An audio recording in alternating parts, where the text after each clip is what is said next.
Hello and welcome to Coxie's Picks, and this is the Shacklemen Challenge 2 where we're going to shim the rigid cuffs. This is the Hait UL1, which has now been replaced by the TCH 850, but they're exactly the same design and spec. And as you can see, it is a triple ball solution, which is a pain in the hoop to try and actually shim. Now, I was genuinely surprised that we didn't see more everyday items like the hair barrette, and I assume that's because when people tried it, they tried the traditional way of bending over and utilizing this piece as the shim, which will never give you a good time because that is too wide to fit down. So what we need to do is we need to adapt and use these two parts. So first things first, let's get our best fold on and start exaggerating it as we're going, and we're going to try and weaken and then snap the metal. As with anything, when you start snapping things, they become sharp. So watch your fingers.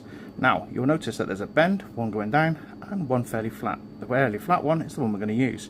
Now, depending on how cheap your items are, this rivet might actually move. Well, on this set, you can see that I used a very cheap set and it's been painted shut, but still you can see we've got a working tool. Now we have a metal shim. So all we need to do is we need to take this, line it up with our cuff, get it in between the bow and the body, not the plastic. You'll feel a hard stop. Once you've felt the hard stop, you need to push it in.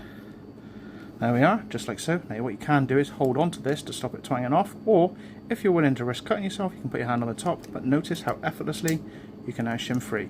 And that is a hair barrette escape on TCH or Hait UL1s. Thank you very much for watching, stay safe, and I'll see you in the next video. Goodbye.